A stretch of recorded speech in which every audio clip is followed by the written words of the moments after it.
Live in the UK, state-controlled Britain, which is home to two of the geniuses when it comes to answering questions live. But they're not here today, so it's just us two. And I'm actually really pleased to announce that I have the UK's the world's top nutritionist with me, Richard Smith. Hello, Richard. Stephen Thomas. Good day, kind sir. Good day to you. And it's been a week, isn't it? It's been a very busy week, but we're here every Sunday, 7 p.m. Come rain, come shine. Indeed. I wasn't with you last Sunday, but yes. Well, yes, but you were in South Africa presenting a very important presentation. But the show's here every Sunday at 7 p.m. I should say. 100%. Right. Yes. Is that a new backdrop behind you, or is that? It is indeed. It is. It's a new printout of the old backdrop. So to save the blue light, which I've been putting on in the background recently, I've decided to put this one back up. Okay, cool. Right, excellent. Are you feeling good to answer some questions tonight? Awesome. Let's do it. Let's do it. Okay, first one I think is actually for me. Does Cerule StemEnhance contain chlorophyll from the spirulina? I'm impressed by my dog's improvement since giving it to her.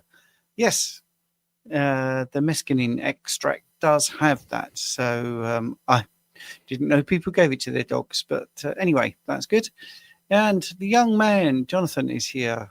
And he was here last week. Yeah, good man. And when a question came up that we could have got him to answer, he disappeared last week. I was gutted. But anyway, it's good to see you. And then we got Juha, I guess that's how you pronounce that. I don't think this is really a question, but anyway, how about elevated uric acid eating beef liver or sardines, just like Nick Norwich just did? Well, I think that's Nick Norwich. I used to watch his stuff, but I don't anymore. Gone off the boil completely in the last year. I think, yes, you can do that. I mean, I'm actually quite bored with these experiments because it's meaningless. Yes, you can eat. I think it was 1,000 sardines in a month. I saw the thumbnail, so I don't really know. To what end? You know, what's the point? So you eat a lot of things and something goes up. I've got to the point where I've joined Richard's gang, where unless there's some sort of clinical outcome, we can manipulate every figure we like. We can dehydrate ourselves by not drinking water. We can increase our blood glucose by running a lot, in a short burst, like sprinting or lifting heavy weights. But anyway, do you know anything about this, Rich? Do you want to add anything to it? I don't. As you know, I don't follow many of the so-called influencers or so-called nutrition experts. You and I perform our own research. We come to our own conclusions, and it's not something I've seen. But look, uric acid, it's actually an antioxidant, and it comes from the purines, essentially. But purines are created from the breakdown of many things, like cells for energy, ATP, GTP, DNA, RNA. And the fear is that they cause gout, but purines themselves don't cause gout. 5 to 10 times the volume of purines are created within the body than from diet ourselves. And as we say, uric acid is actually an antioxidant, and it exists in normal, healthy joints. So uric acid itself, I don't believe to be a problem. These are things that I test, regularly. I don't test for my own purpose. I test because other people ask me to. And my uric acid is always incredibly low, despite the volume of animal proteins that I eat. So you can't help but wonder whether there's been some sort of reaction to somebody who doesn't consume lots of animal proteins to consuming lots of animal proteins, i.e. sardines, for example. But look, what's the outcome? Okay, you've increased uric acid, but has it led to gout? Did he suffer with any gout issues? I don't know was the answer. I didn't watch the the podcast or the recording, but my guess is no. And if it is, then it's more than likely caused by fructose. Uric acid is indeed an antioxidant. Carnivore muscle, yep. Jonathan.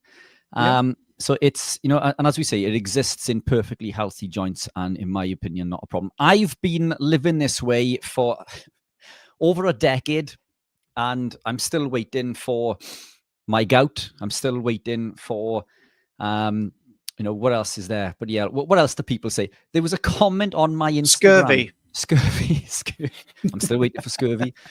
A comment on my Instagram today from somebody who, it was to do with eating animal proteins and how saturated fats lead to insulin resistance.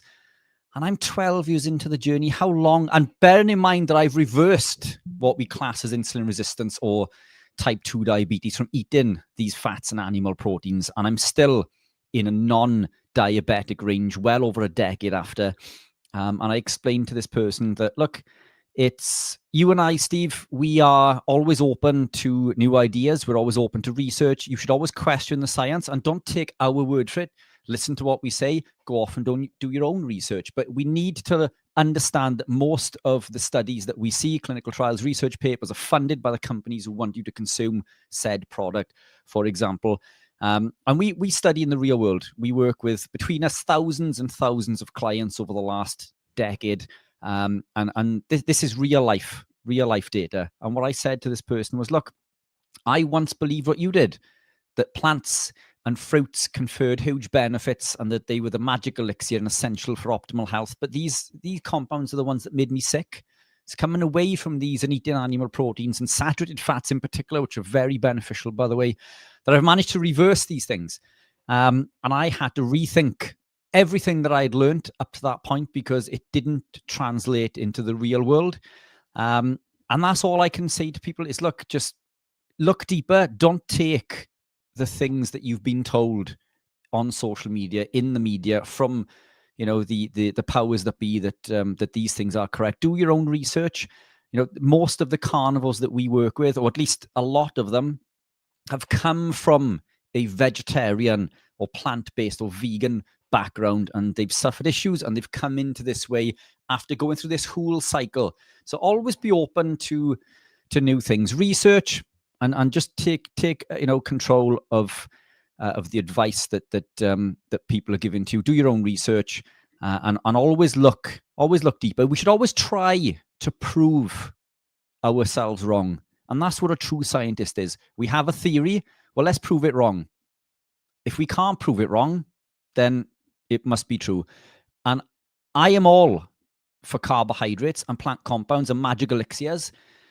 If there is something that I can consume that will increase my health and well-being, increase my longevity, athletic performance, if there's anything out there that will allow me to thrive in life, I am all for it. I will be animal-based. I will eat the fats. I will do lean cuts. I will eat carb. I will eat fruit. I'll eat whatever that may be. Look, I'm up for it. I'm in this for optimal health. It just so happens that this journey has led me to becoming carnivore because everything else has failed. Everything else has failed along the way. And this currently is where I am. That's brilliant. Yeah. I mean, I did over a decade of private blood testing, and not on me, I mean on all patients. And the correlation between uric acid and gout, it doesn't exist because we have people with high levels of uric acid and no gout, and people with very low levels of uric acid and lots of gout. And the biggest culprit was fructose, actually, in fruit. Fructose, yeah. When we spoke to most people, they were eating a lot of fruit, and that was causing the problems. Jennifer is saying, "Hello, gentlemen. Here for your support and say hello. Thank you for all you do. That's really appreciated." If you do want to support the channel, of course, and you want to put a question, you can put your question in with a big QQQ in the front, so it jumps out at us. And if you really want to go even further, maybe jump the queue, no pun intended, you can do a super chat or a super sticker and really help us. Can you also double check whether you're subscribed or not? Because if you think you're subscribed, you might find that YouTube has unsubscribed you, which is terrible, isn't it? Now, one here. Yo, is Sarah Valdivar invited to the 24-hour Carnivorathon this year? Well, actually, that came and went, the date to try and do that, but events got in front of us, I think, and didn't seem like it was going to be possible. So probably won't do one this year, but maybe next year when things have settled down a little bit. But thank you for pointing that out.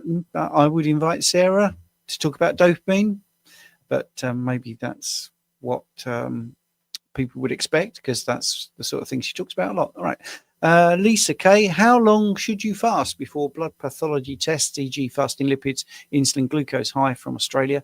Well, if you've not had any done before, I would say pick a time between 8 and 12 hours, but then always stick to it to get your trend.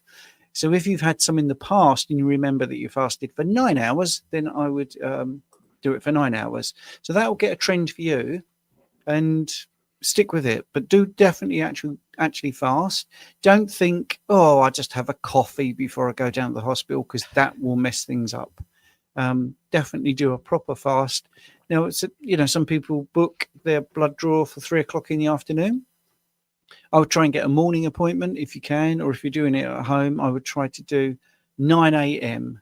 because if you're doing, say, for instance, cortisol, you want to get that circadian rhythm. You want to see the cortisol at its peak, which is not a bad thing, by the way. It's a real, diurnal rhythm. It's you don't actually want to cut the cortisol in the morning. So yeah, that's what I would do. Did you want to add, Richard? I think you've nailed it. Thank you very much. Well, you can take the next one, sir. In ketosis, what fat is burnt? Is it dietary fat or body fat? So if a person wants to lose weight, should he or she, by the way, eat less fat? Brilliant question. Look, it's both. But what happens in the beginning will change very much along the journey.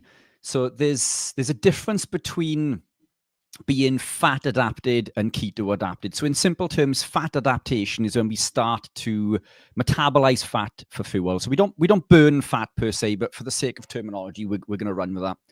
And we can use it from both, but we can increase the body's ability to burn fat or metabolize stored body fat by increasing the dietary fat in the short term, because now it becomes a signaling molecule. We're telling the body that now fat is our preferenced source of energy, and we need to use this over the carbohydrate. It also signals the upregulation of certain gut microbiome, gut bacteria, and it will shift from predominantly Firmicutes to Bacteroidetes, which will preference the proteins and fats. So it is important in the early days. What I wouldn't recommend for somebody to do if they are new to a low carb or ketogenic lifestyle is to go low fat. We're already restricting the carbohydrate, so we should be consuming the fat, at least in some preference. We shouldn't be fearing the fat, but also the opposite is true. We don't want to consume too much fat, because this can lead to gastro distress. And what happens is we consume the fat, the bile production will increase in most cases. And the bile production, because it's been so low for so long in most people, it's lost its intelligence to be reabsorbed in the small intestine, can lead to severe gastro issues, diarrhea, and so on and so forth, which basically means that the body's not actually absorbing many of these nutrients. We do require fat. Fat is essential fatty acids. It's in the name. Essential fat-soluble vitamins, A, D, and K. We need the fat. We can take some of this from stored body fat. But my advice in the beginning is not to fear the fat. Consume some dietary fat as nature intended typically. But the first place that it's going to be, it's going to be used from the dietary fat. But the first place in the body that it's going to be used is the liver, because this is where the body creates ketones.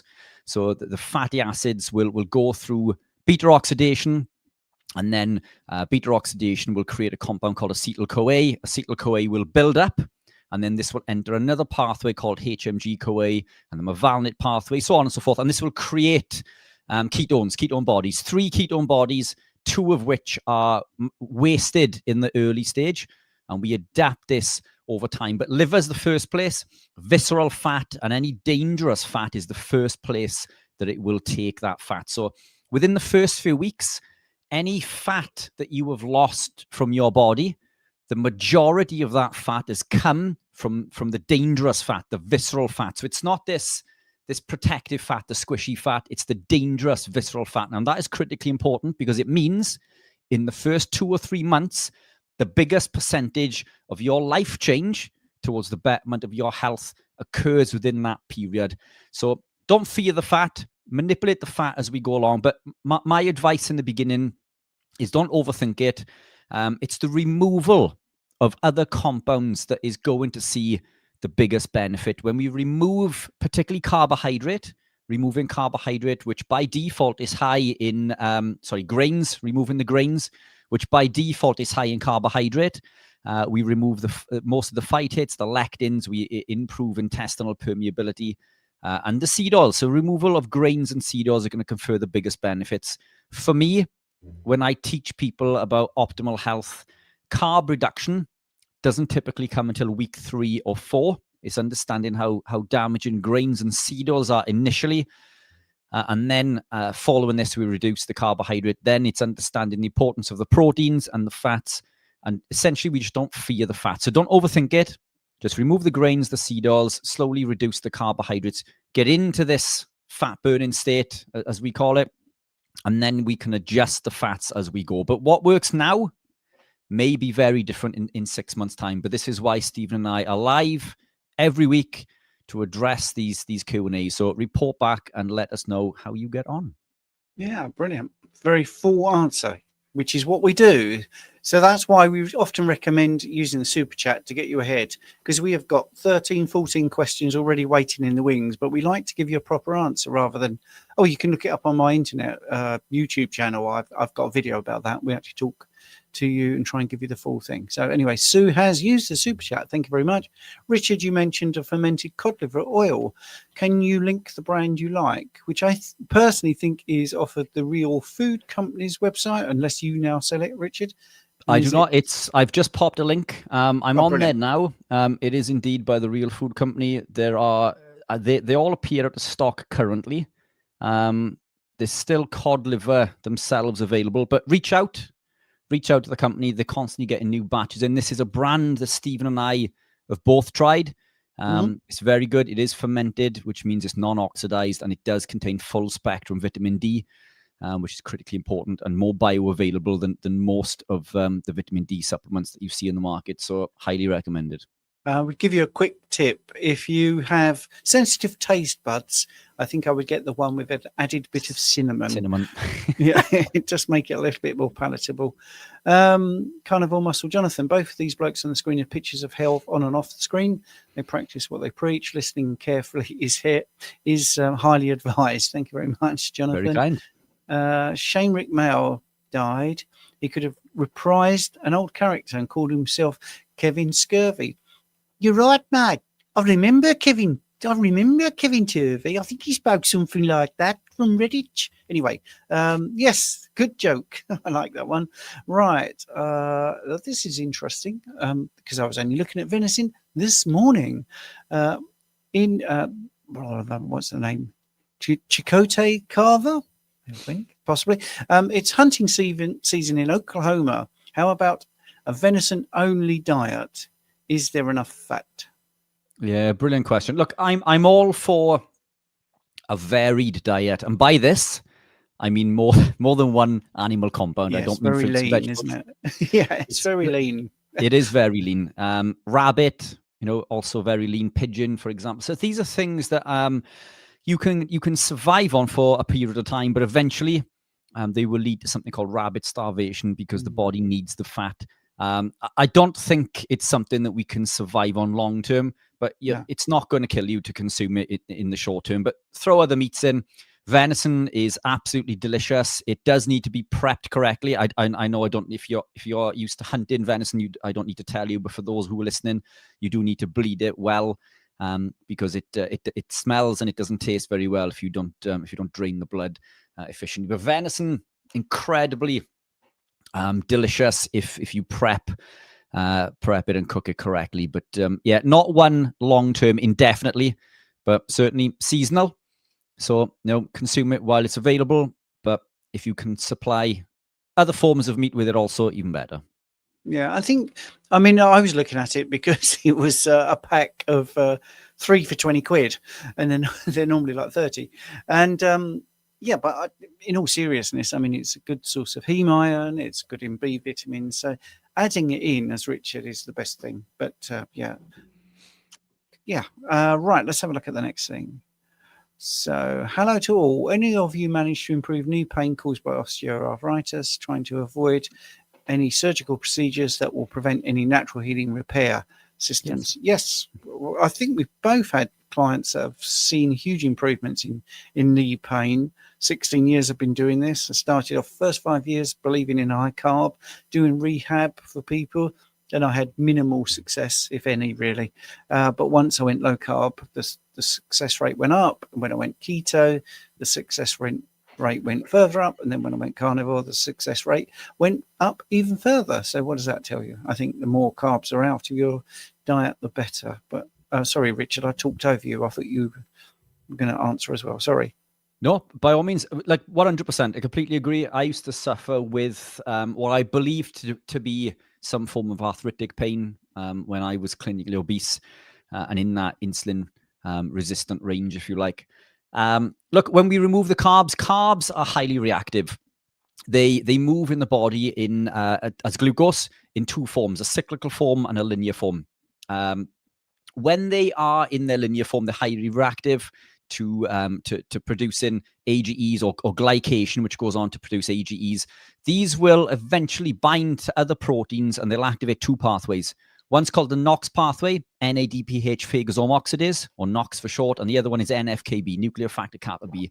The NOx pathway is going to lead to dysregulated cholesterol, damaged DNA, damaged cells, and glycate almost every tissue in the body. And the NFKB pathway is going to lead to inflammation. Now, inflammation is going to be one of the main contributing factors to osteoarthritis. Now, osteoarthritis, we must remember, is also autoimmune. So it means that there's some form of intestinal permeability. So becoming carnivore, or at least removing grains and the compounds, which are going to be huge contributing factors to this, is going to help. Grains contain not just gluten, but wheat germ agglutinin, which is highly reactive to the intestinal lining, the enterocytes in the gut. They cause the release of a molecule called zonulin. Zonulin release causes a gap to appear in the tight junction between the epithelial cells. This is leaky gut, and this is where autoimmune comes from. So we do this, removing the grains, alcohol, huge contributing factor, medication, big contributing factor, casein, found in milk, big contributing factor, and phytohemagglutinins found in all vegetables, but they predominate in things like tomatoes for our friends in the States. They're also found in all nightshades, including the potatoes and cauliflower even. So, and green beans, all of these things contain high levels of these phytohemagglutinins, which can also contribute to this. So by doing all of these things, we help to combat these issues. And then as we become ketogenic and the body produces beta-hydroxybutyrate, beta-hydroxybutyrate has an anti-inflammatory component. It basically blocks inflammation. It blocks a pathway called NLRP3 inflammasome, and it helps reduce that inflammation. So the key to this is removing the offending compounds. Sugar is obviously going to be a contributor to that. Grains, again, as we mentioned earlier, alcohol, fructose in fruit will glycate. It's more reactive as a percentage than glucose, even though the carbon double bond oxygen isn't on the end of the linear chain and it's one carbon down. It's in its linear form more often than glucose is. Therefore, it's more prone to glycation. So fructose from fruit, highly reactive and can cause issues. If you're consuming the fruit and you're consuming grains, well, grains also contain a compound called fructans. The fructans break down into fructose. So even if you're not consuming fruit, we're still consuming fructose from the grains. Now, the grains are treated with a compound called glyphosate. Glyphosate blocks a pathway called the shikimate pathway. The shikimate pathway, the end of the shikimate pathway, the input to the shikimate pathway is how we break down fructose in the body. So if we block this pathway, fructose builds up in the lower gut. It leads to fatty liver, increased triglycerides, and increased inflammation everywhere within the body. So there's a few things to take away there, Michael, but I hope at least one or two of those can help. But yes is the short answer. Yes, it is. That's the short answer. Right. This is a question as well. Rose Bailey, as a 62-year-old living in the north with less sunlight for winter, I'm feeling good as a carnivore, but I wonder if I should supplement with vitamin D what would be the dose if you think I need it? Well, should is a very key word there. We don't know what you should do, but we can say that most people seem to benefit in the Northern Hemisphere if they're not seeing sunlight. So that would be someone like myself. And I always think that I could do better with some more vitamin D3. And I do supplement with it every single morning. And I take 10,000 IUs, which is deliberately calibrated to sound scary, because they, being the pharmaceuticals people, I don't want you to take it, because it absolutely does help your immune system. And just to give you an idea, 10,000 IUs is roughly equivalent to sunbathing in a Nordic country like Finland for 30 minutes. It's not a lot of vitamin D3 when you compare it to the natural vitamin D3 you would get from sunbathing in quite a notoriously cold and bleak country like Finland. So, yeah, so I would do 10,000 IUs, and that would be my generalized answer to that question. Yeah, brilliant. It's look, we also must remember that some of us are genetically predispositioned to create and process vitamin D from animal proteins. So myself, I live in a very cloudy, rainy country in which I probably get maybe 60 days of sun all year. My body will process the vitamin D from the animal proteins I consume at a high rate. Therefore, my requirement for additional sunlight is reduced. That said, I'm not against supplementation. My preference would be that cod liver oil, the fermented cod liver oil, because it's full spectrum. And I know you did a test with this, Steve, didn't you? And what it showed was that it increased vitamin D in the blood, but it didn't increase it as much as supplementation. But the reason that I believe that that's the case is that the vitamin full spectrum from the cod liver oil is more bioavailable, more active, therefore there's less in circulation, which is what we see with many things. Either or will do. I'm certainly not against vitamin D supplementation. If you think that there's an issue, then supplement with either the fermented cod liver oil or a vitamin D3 supplement. You'll soon know if it's conferring a benefit. Yay! We've got always conferring a benefit. I don't supplement with D3. I do eat lots of animal proteins, organ meats, very high in D3. Sardines and other oily fish, very high in D3. Full spectrum sunbeds could be beneficial also, arguably. Probably a sore subject for many, but I do believe that they may confer benefits also. So yeah, there's a few options, but supplement if you think that you may be deficient. But what I would say is, how do you feel? Do you feel that the body is lacking anything? Because you may just be optimal in regards to your health and well-being and not require any supplementation. But I don't think a little is going to hurt if it's something that you want to experiment with. Brilliant. And Michael is saying, thanks, gents. Superb answer, a $4.99 donation there, which is very helpful for the channel. And don't forget, if you have subscribed, just to check that you have actually still got it subscribed, because we don't like what YouTube do. They do unsubscribe people, and it's really frustrating. Also, a few people in the chat mentioning the school group.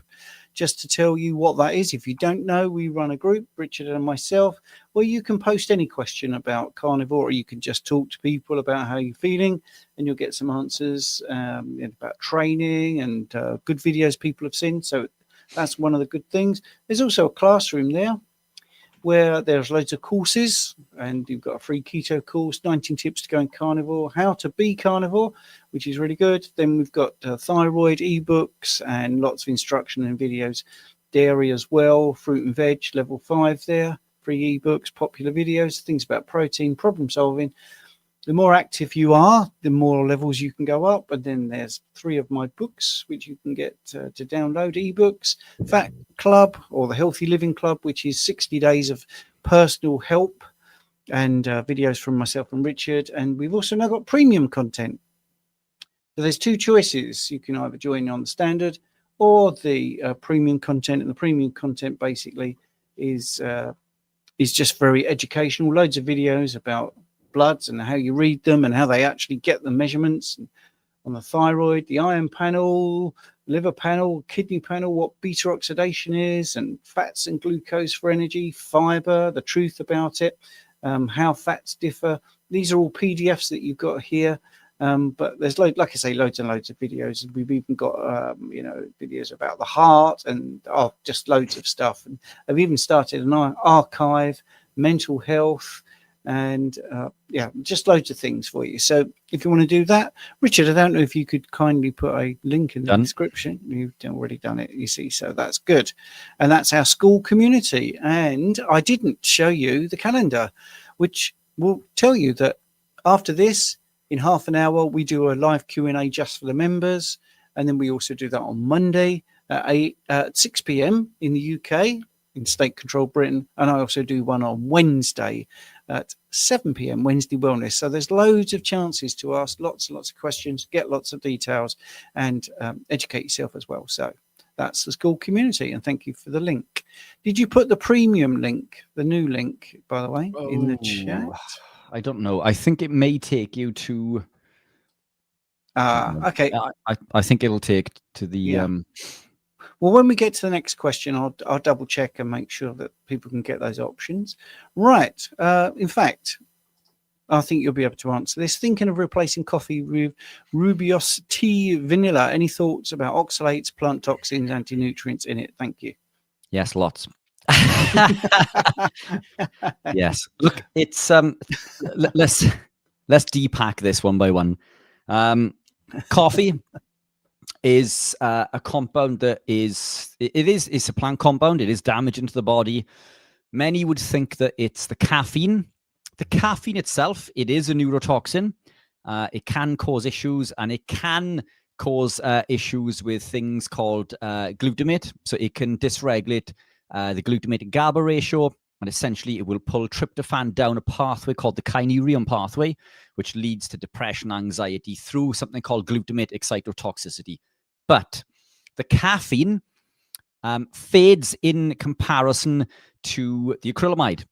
The caffeine can be well tolerated by many people on its own. So if you were to take a caffeine supplement in isolation, that is far less damaging than consuming the coffee as a whole, because it contains the caffeine, it contains the mycotoxins, and it contains acrylamide. And acrylamide is still found even in mycotoxin-free coffee.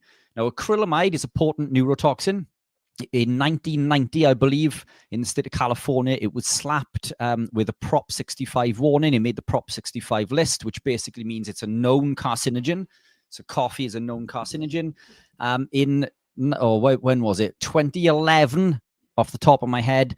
It also made the Prop 65 list again for being a neurotoxin. I know firsthand how damaging acrylamide is within the coffee, and it's created during the roasting process. So when the coffee's heated, it creates the compound called, Andrew Scarborough rightly says, replace coffee with bone broth. Fantastic swap.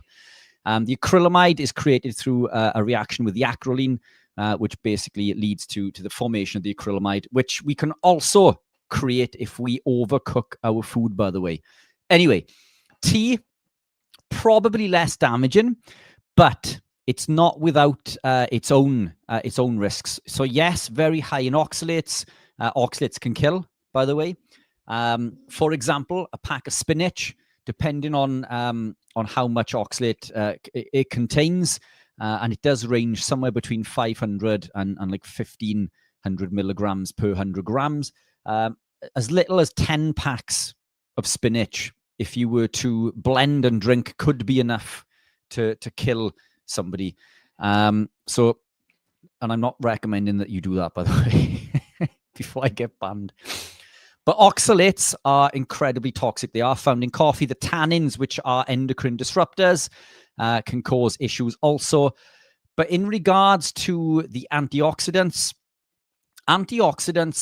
don't really exist in the context that you believe them to. So we're fed this whole lie about a compound. It's this magical unicorn compound that we can consume, which confers all of these benefits, magic tea, and what else is there? These polyphenols and so on and so forth. And look, what happens with these is they're not actually antioxidants. They begin their journey as a pro-oxidant. They elicit a pro-oxidant response. And they do this via a pathway called NRF2, nuclear factor erythroid 2 related factor 2. It activates this pathway, which is an oxidative stress pathway. The body sees that there's a toxin in the body, so it increases glutathione, the body's master antioxidant, to conjugate to the toxin and remove it via glucuronidation through the body. Now, this process can lead to a antioxidant response, but it's elicited via a pro-oxidant pathway, which basically means that in the short term, it may be beneficial. This is how medications work. It may be beneficial, but if you consume said product, i.e. the tea, every day, this overexpression of the NRF2 pathway will lead to the increase and activation of NFKB, which is what we mentioned earlier in regards to glycation and advanced glycation end products. This NFKB pathway, nuclear factor kappa B, is highly inflammatory. It will increase inflammatory cytokines and interleukins and cause many issues within the body. So in the short term, if you were to drink some tea, you may see an antioxidant response, but it's not something that we should consume every day. Now, second to this, if we look at the polyphenols, for example, now polyphenols means many phenols. They are a structure which is not used in human biochemistry, at least naturally. They may confer a benefit for someone who is sick. And the reason that it will do this, if you were in a state of high reactive oxygen species, or ROS. So ROS is very important. It's essential. We do need it, and it is produced for a reason. It's an important signaling molecule. But what we don't want is too much reactive oxygen species. Now, this basically means free radicals that are circulating within the body, causing havoc. Now, if we consume a compound such as tea, which contains polyphenols, the polyphenols have lots of hydrogen compounds which can bind to the free radicals and neutralize them, therefore lowering the reactive oxygen species. So in the short term, they may confer a benefit. Now, for you and I, Steve, these are problematic because we don't suffer with high reactive oxygen species. Our reactive oxygen species is where it should be. It's at a level of homeostasis. It operates between an upper and lower limit where it needs to be. It's an essential signaling molecule. If you and I were to consume something which is high in polyphenols, this drives the reactive oxygen species down, and it leads to something called reductive stress, the opposite to oxidative stress. So who asked the question? Was it William or Vicky? Or I can't hear. Not sure. I'll get it back. Apologies. So whoever's asked this question, if you are living a low-carb ketogenic lifestyle and you are in a healthy state where you feel that the body is operating between its upper and lower limit, if you're carnivore and you have been for a prolonged period of time, these are likely to cause more damage, more harm than good because of this reductive state. So just to reiterate, Steve, if you and I were to consume these, we're in trouble. This is why when you and I consume plant compounds, like our bodies become inflamed, we become incredibly lethargic, we suffer with gastro issues, we explode in responses all over the body, aches and pains. It's because this increase in polyphenols has neutralized or reduced the reactive oxygen species to a point called reductive stress, which for you and I is bad. So in short, tea is going to be potentially less damaging than coffee consumption, depending on the amount that you drink. But it's not a compound that I would recommend somebody drink every day. And it's not a compound that I would recommend somebody drink in high quantities. If you are going to consume it because you still feel the body needs healing and you're in this state of reactive oxygen species, maybe consume it now and again just to give yourself a bit of a kick. But ultimately, the best way to heal is by removing as many of these compounds as we can and allowing the body to be in its natural metabolic state, which is ketosis. By the way, this is our natural metabolic state. It's the metabolic state we're born in. It's the metabolic state we've evolved in almost our entire existence. The body, by doing so, will increase glutathione and it will increase its antioxidant capacity through the production of ketones, which means that you don't need to do it through the the introduction of plant compounds. Brilliant. That's really, really good. Well done. Take a breath. Take a breath, sir. Yes, thoroughly deserved. What are your thoughts? This is from William. What are your thoughts on raw milk, currently on carnivore, meat, eggs, and some cheese? How would 1 glass a day of milk affect the Randall cycle and general health? Brilliant question. So look, it's if you are, William, already carnivore, meat, eggs, cheese, you're already winning. That's fantastic. A little bit of milk, if it's a glass of milk, or raw milk, fantastic. So raw milk is going to be A2. So typically milk is A1 or A2. A2 is arguably less damaging, and it seems to be more tolerated or better tolerated between the carnivore community for a period of time. Now, this does come with a caveat. What I would say to this is, if it is something you consume every day, it will eventually start to cause problems, not so much through the Randall cycle. So the Randall cycle, for those who are listening, is basically a competition between fats and glucose for energy production, which basically means one of these substrates is going to be stored. So if your body is in a ketogenic state, it's going to store the glucose found within the milk. If your body is in a ketogenic state, it's going to store the glucose, and this can be problematic long term. The A2 still contains casein, and casein, even though it's better tolerated with most carnivores, especially in the early days, it can lead to problems if you consume it over a prolonged period of time. Personally, my advice would be keep it in until it starts to cause a problem, because it's incredibly delicious. It's addictive. The casein found within it breaks down into a very highly addictive compound called caseomorphine. This is why the cheese and the milk is so addictive. I consumed cheese up until 2 years ago, maybe even later. It worked very well for me, and raw milk worked very well for a very, very long time until it stopped working. Then it started to cause problems. I found that I was gaining fat around the midsection. I found that it was leading to histamine responses, skin conditions, because it can still cause intestinal permeability. So it was bringing me out in spots and rashes and dry skin. So I removed it. Now, a good friend of ours, Steve Podrick, who has a big Instagram channel, we had him on a podcast maybe 2 years ago. I think he was on the live, actually, and he was currently drinking a glass of A2 raw milk every day and thriving, incredible benefits, until it stopped working. And he messaged me soon after and said, I've had to reduce the milk. You were right. I now consume it once a week as a bit of a treat. And that's what I would say. What we tend to find is the deeper that you transition along the journey, the more we become susceptible to compounds that may be problematic. And it's not a bad thing. It just means that the body's early warning alarm systems become upregulated. So the second we put a compound in which is problematic, the body will tell you a lot earlier that it's going to cause a problem and we need to remove it. So if it's working for now, William, keep it in. Just keep an eye on the unwanted fat gain. Keep an eye on energy levels, mental clarity, skin conditions, aches and pains, because these are all signs of the casein beginning to become problematic. Excellent. We're doing well. We're whizzing through. I think William has a lot of questions. Hang on a minute. Which probably is just backing up what we just said.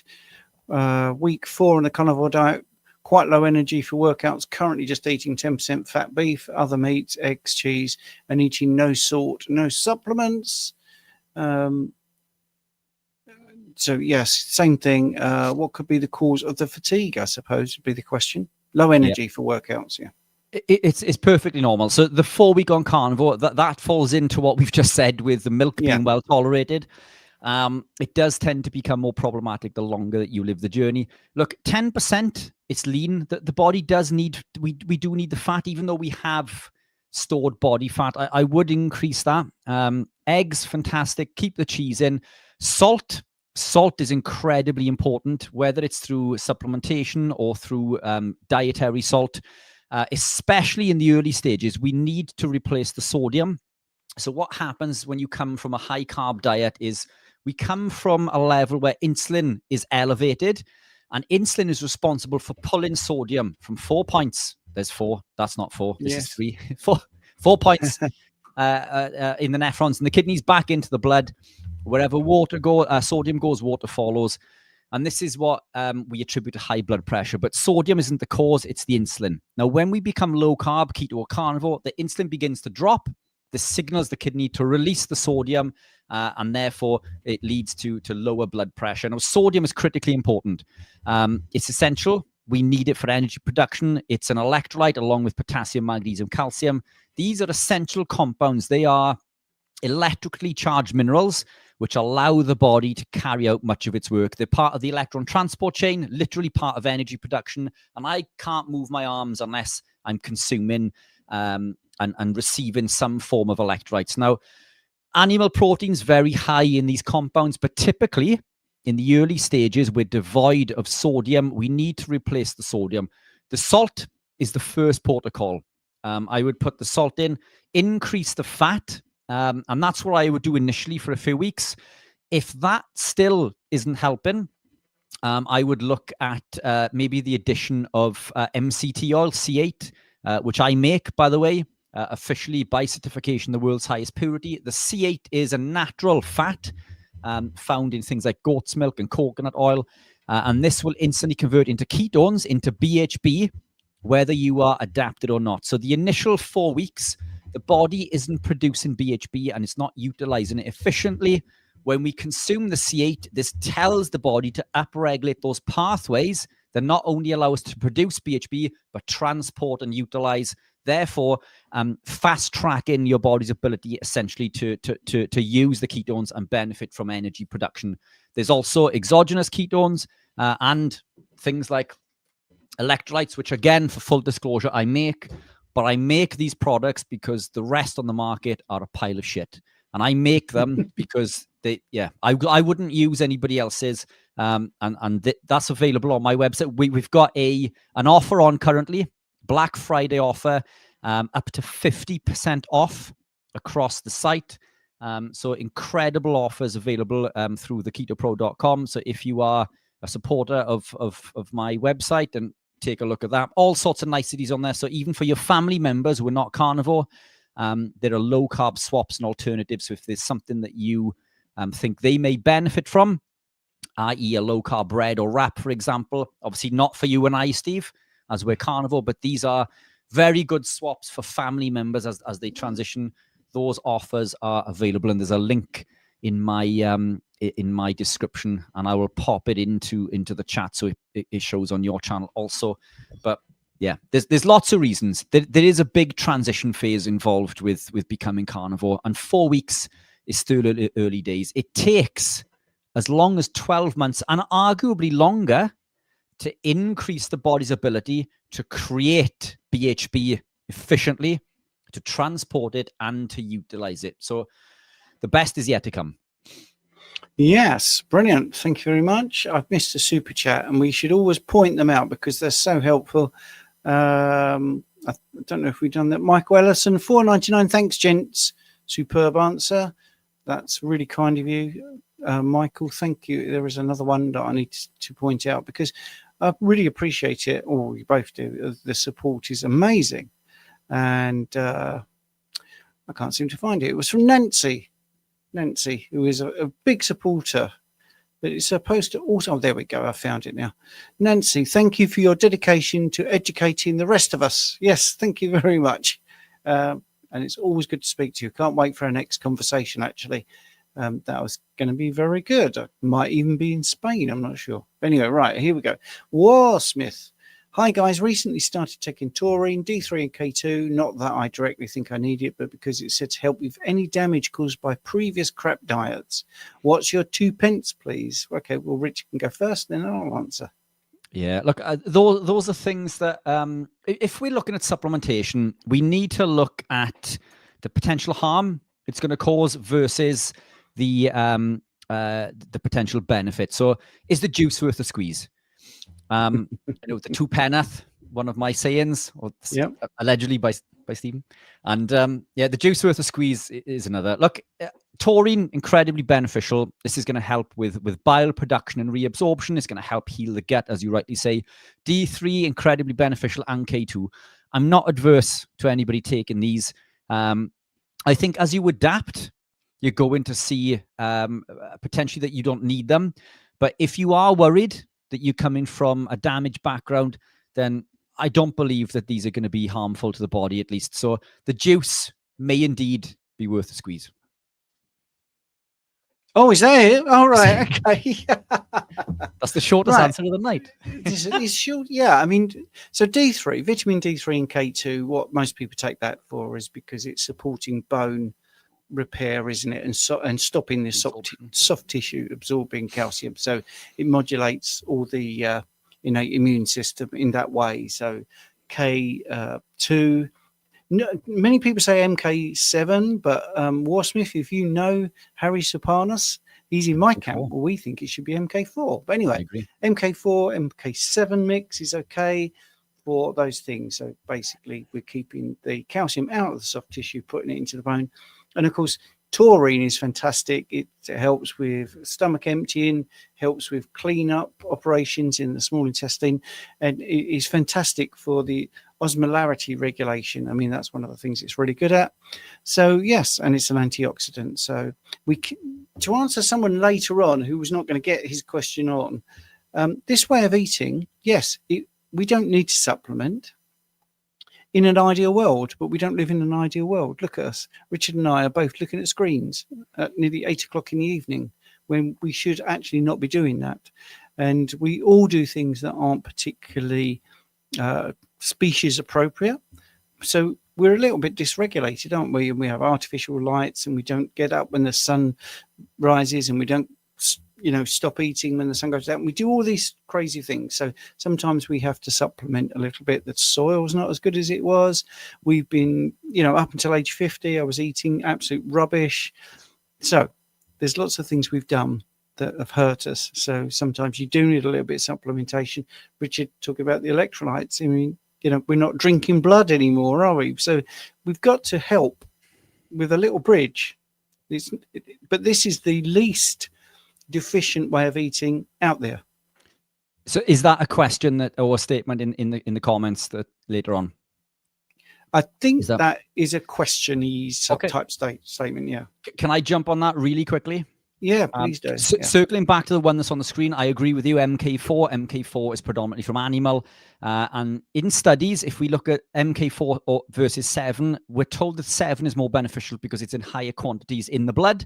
But the reason it's in higher quantities is because it's not as a bioavailable. So MK4. Anyway, circling back to this other question.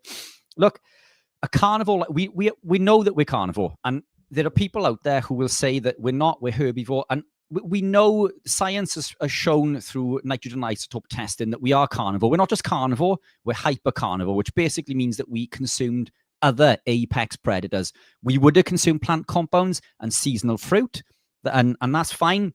The plant compounds would have been survival compounds, but if we had access to animal proteins, we would have consumed nothing but animal proteins. And we know this. This is a fact. I'm not going to get into an argument with any vegan that wants to pop on the screen. This is a fact, and it's been we know this hands down. None of us live a true ancestral lifestyle. Even you and I, Steve. We don't eat like I eat pretty much nose to tail, but we no longer drink the blood. Many of us don't eat the connective tissue, the knuckles on the bones. We don't crush the bones. We don't eat the bone marrow. We don't eat all of the soft bones.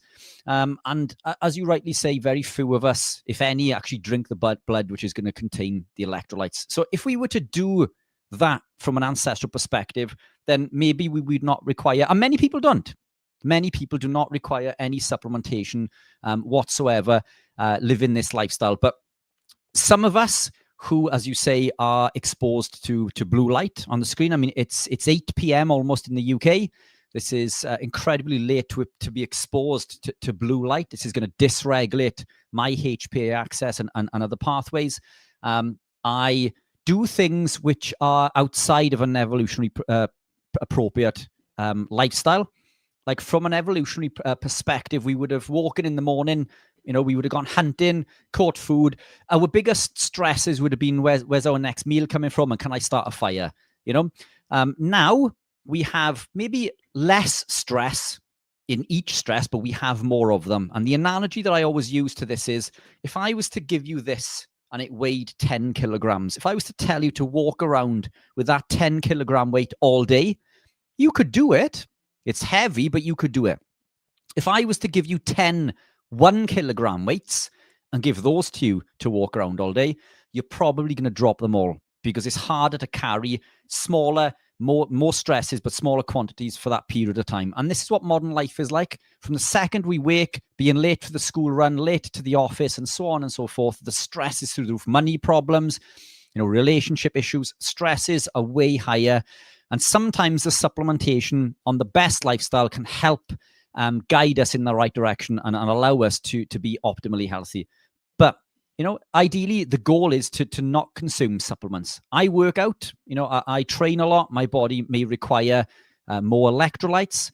Running a marathon isn't evolutionarily appropriate. We wouldn't have been running 6-minute miles for 26 miles. And bodybuilding, this isn't natural. It would have been counterintuitive to catching our prey. So the things that we do today are outside of the box. They're outside of what we class as being evolutionarily appropriate. But what isn't evolutionarally appropriate is living on plant compounds continuously. This is detrimental to our health, particularly the grains and the seed oils. But animal proteins, that is the foundation. And off that foundation, that's what we need to build on, that solid foundation. And the animal proteins and natural fats, that is quite literally what we are made of. And maybe next time we can get into protein synthesis and explain why at the level of the DNA, animal proteins and natural fats are quite literally essential for optimal health. Right, we're near the end. Just a very quick answer. Do you ship to California? I do indeed. Okay, and what is your website? I do. It's theketopro.com. There is a carriage charge to shipping outside of the UK. And it is difficult because we have to fill in FDA's prior notices, but we do that. The cost of the products are generally way less than anybody else's, even within each category. So people tend to order in bulk when they buy from the States, and that offsets the carriage charge. But the cost of the product is ridiculously cheap currently because we're running Black Friday sales. And as I say, there's up to 50% across the board, possibly even higher, actually. I'm looking at the web now, and some of these deals are crazy. So take a look. But yes, we ship to the States. Yep, we got a super chat from Karen Field. Thank you very much. That's £5, which is excellent. Just to date stamp this, because Richard has just said that there's an offer on. Today is the 16th of November 2025. So if you're watching this in the future, sorry, Marty McFly, but it's only on for a period of time while you're watching live. Right. Okay. So I think what we'll do now is we'll thank everybody on YouTube. I'm going to post the link, because there's two options now. You can have a standard membership or a premium membership where there's lots and lots of educational stuff. But YouTubers, thank you so much for staying to the end. If you haven't subscribed or liked the video, it really does help us. I know it sounds like it, what can you do? But it can make a huge difference to how many people watch us next week. And if you want to come and join us on school, you can use that link. We know that we've got lots of members already waiting for us at 8 p.m. here in state-controlled Britain. Why don't you come and join us for another half an hour of quick Q&As? Then you've got another one tomorrow at 6 p.m. in the UK here in state-controlled Britain. So we're going to log off now, YouTubers, and we're going to go over to the school.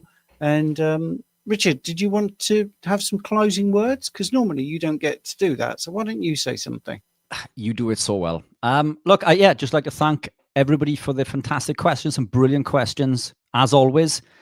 Keeps us on our toes, but fantastic. Thank you for the support, and hopefully we'll see you on the school channel.